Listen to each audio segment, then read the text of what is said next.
الله الرحمن الرحيم والصلاة والسلام على سيدنا محمد وآله وصحبه أجمعين رب اشرح لي صدري ويسر لي أمري واحلل عقدة من لساني يفقه قولي. Alhamdulillah, we thank Allah for His blessings and for His favors that He enabled us and allowed us to complete Ramadan and to witness, inshallah, the fruits of Ramadan.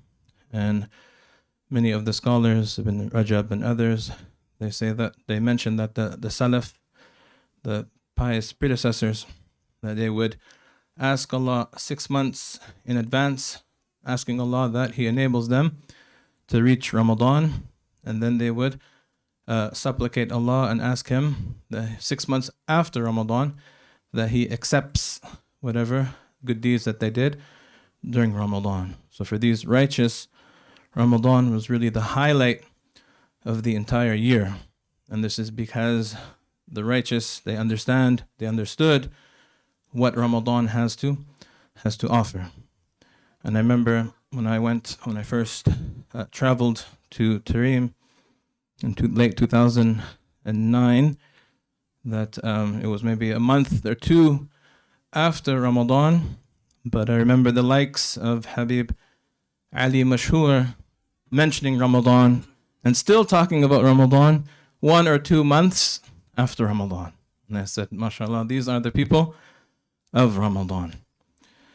And what they realized in Ramadan is that if we get Ramadan right, it could set the tempo and it could permeate every aspect, every other month outside of Ramadan. So when you're on a plateau, right, you might be working, but you're not necessarily progressing. You don't get that upgrade, right?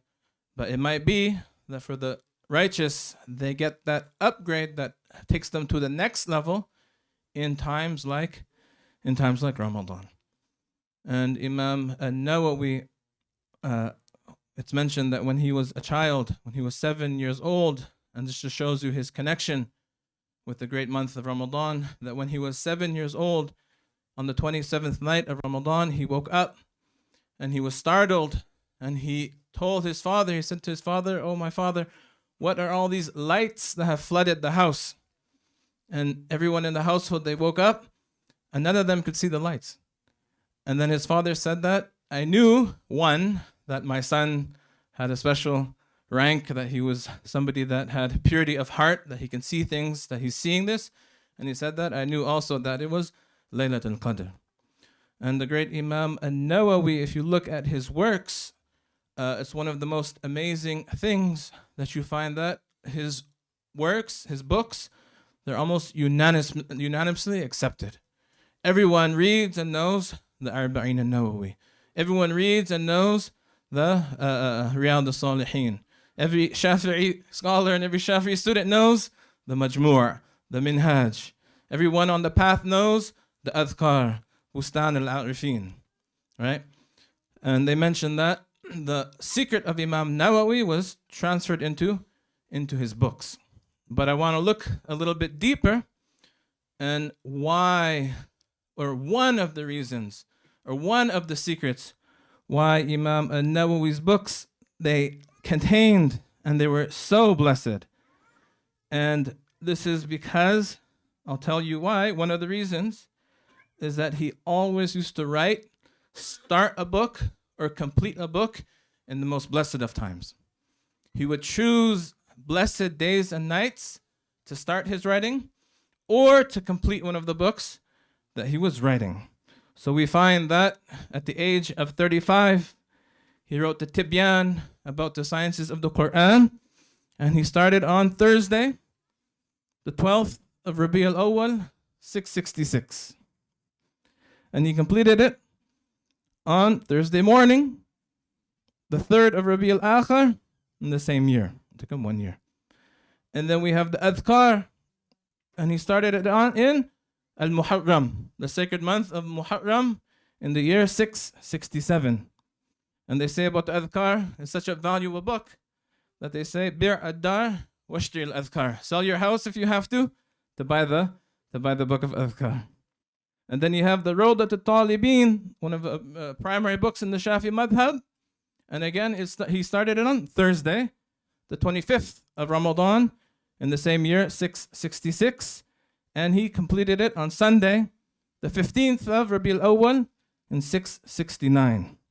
And then you have the Minhaj al-Talibin, is that this was completed on the 19th of Ramadan, in the year 669.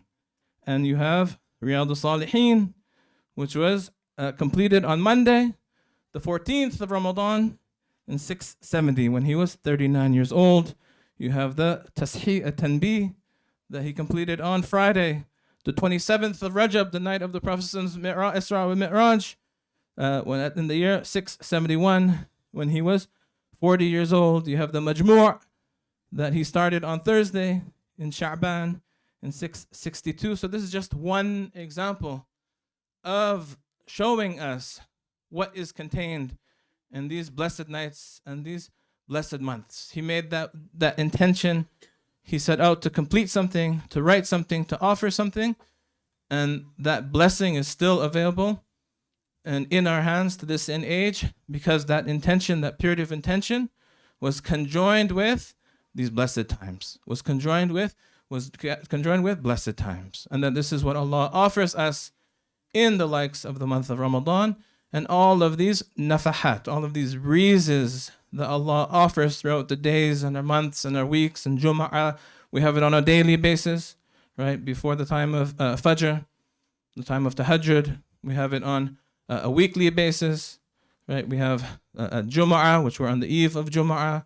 We have it on a yearly basis. We have it on a monthly basis. But we need to expose ourselves to these mercies of Allah. So we ask Allah that He accept from us, and that He enable us to have the best of intentions, and that He put blessing in whatever small endeavors and whatever small works that we're engaged in, and that He accept from us our Ramadan and our Eid, and that He give us a long, prolonged life in khair and obedience.